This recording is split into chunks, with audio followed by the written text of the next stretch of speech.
एक छोटा सा गांव था, वहां पर एक आदमी पहाड़ पर पत्थर तोड़ने का काम करता था। उसको अपनी जिंदगी से कोई गिला शिकवा नहीं था। पूरा दिन वो काम करता, मेहनत करता, दिन के एंड में जो थोड़ा बहुत पैसा मिलता वो जा करके अपने परिवार के साथ में थोड़ा सा टाइम स्पेंड करता और चैन से सो जाता। तो एक दिन रोज की तरह वो अपना काम खत्म करके अपने घर की तरफ जा रहा था, तो रास्ते में चलते चलते उसके मन में ख्याल आया कि ये भी कोई जिंदगी है कि सुबह से शाम तक मैं पत्थर तोड़ने का काम करता हूं और एंड में मेरे को थोड़े से पैसे मिलते हैं, जिसमें मुश्किल से मेरा और मेरे परिवार का गुजारा हो पाता है। काश कुछ ऐसा हो जाए कि कहीं से मुझे कोई ऐसी शक्ति मिल जाए कि जो भी मैं चाहता हूं वो सच हो जाए। वो अपने घर पर गया, उसने खाना खाया, लेकिन उसका ध्यान खाने की तरफ नहीं था। उसके दिमाग में यही ख्याल चल रहा था। उसके बाद में वो यही सोचते सोचते सो गया। फिर नींद आने के कुछ देर बाद उसको एक सपना आया। सपने में उसने देखा कि रोज की तरह वो अपना काम खत्म करके अपने घर लौट रहा था। रास्ते में उसने एक बहुत ही बड़ा घर देखा और उसके मन में आया कि काश ये घर मेरा होता और मैं इसका मालिक होता। और उसके ये सोचते ही वो उस घर का मालिक बन गया। उसको यकीन ही नहीं हो रहा था कि जो उसने सोचा वो बन चुका है। लेकिन उसकी खुशी ज्यादा देर नहीं टिक पाई, क्योंकि उसको एकदम से एक शोर सुनाई दिया।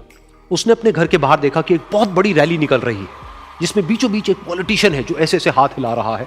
और वहां पर जितने भी लोग खड़े थे सब उसके नाम के नारे लगा रहे थे, उसके आगे हाथ जोड़ करके खड़े थे, सब उसको देखने के लिए तड़प रहे थे। तब उसको यह एहसास हुआ कि मैं कितना छोटा हूं उसके आगे। और फिर उसके अंदर से एक ख्याल उठा कि काश मैं ये पॉलिटिशियन होता और मेरे पास भी इतनी ही पावर होती जितनी कि इसके पास में है। बस उसका इतना सा सोचने की देर थी, वो पॉलिटिशियन बन गया। उसकी खुशी का ठिकाना नहीं था, क्योंकि उसके आसपास में हजारों लोगों की भीड़ थी और सब उसको देखने के लिए तरस रहे थे, तड़प रहे थे। लेकिन उसकी ये खुशी भी ज्यादा देर नहीं टिक पाई। धूप बहुत ही तेज थी और उस पॉलिटिशियन को आदत नहीं थी इतनी गर्मी में रहने की। तो उस धूप की वजह से उसको चक्कर आ गए और वो बेहोश होकर के गिर गया। फिर उसको एहसास हुआ कि ये पॉलिटिशियन सबसे ताकतवर नहीं है, ये जो सूरज है ये सबसे ताकतवर है।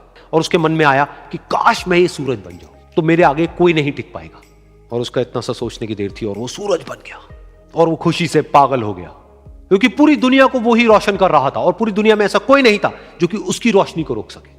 लेकिन उसकी ये खुशी भी ज्यादा देर टिक नहीं पाई, क्योंकि कुछ ही देर बाद आसमान में कुछ काले बादल आए जिन्होंने कि उस सूरज की रोशनी को रोक दिया। फिर उसको यह एहसास हुआ कि इस दुनिया में ऐसा भी कोई है जिसमें दम है उसकी रोशनी को रोकने का।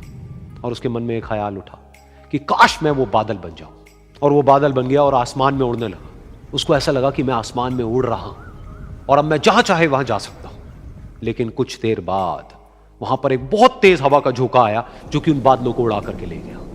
और फिर उसे ये समझ आया कि ये जो बादल हैं वो सूरज की रोशनी को तो रोक सकते हैं, लेकिन हवा को नहीं रोक सकते। ये हवा उनको बहा करके ले जाती है। फिर उसके मन में आया कि काश मैं ये हवा बन जाऊं। और वो हवा बन गया। हवा बनने के बाद में उसको अपने अंदर एक अलग ही ऊर्जा का अनुभव हुआ। वो चाहे तो आराम से बहता और चाहे तो आंधी बन करके, तूफान बन करके, जिसको भी चाहे उड़ा करके ले जाता। उसको ये विश्वास होने ही लगा था कि इस दुनिया में सबसे ज्यादा शक्तिशाली मैं हूं। लेकिन तभी उसके सामने आया एक पहाड़। उसने अपनी पूरी ताकत लगा दी, लेकिन उस पहाड़ को वो इतना सा भी नहीं हिला पाया। तब उसको यह एहसास हुआ कि इस दुनिया में कोई है जो हवा से भी ज्यादा शक्तिशाली है, जिसमें दम है उस हवा को रोकने का। फिर उसके मन में आया कि काश मैं ये पहाड़ होता। और वो पहाड़ बन गया। लेकिन हर बार की तरह इस बार भी उसकी खुशी ज्यादा देर तक नहीं टिक पाई। उसको एक जानी पहचानी सी आवाज सुनाई दी और साथ ही साथ उसको दर्द होने लगा, जैसे कि कोई है जो उसको तोड़ रहा है, उसको मार रहा है। तो दर्द से वो चीखने लगा और उसके मन में आया कि काश मैं वो बन जाऊं क्योंकि इस पहाड़ को तोड़ने का दम रखता है। लेकिन इस बार उसकी ये ख्वाहिश पूरी नहीं हुई। वो रोने लगा, चीखने लगा, चिल्लाने लगा। उसने अपनी पूरी जान लगा दी, लेकिन इस बार वो नहीं बन पाया।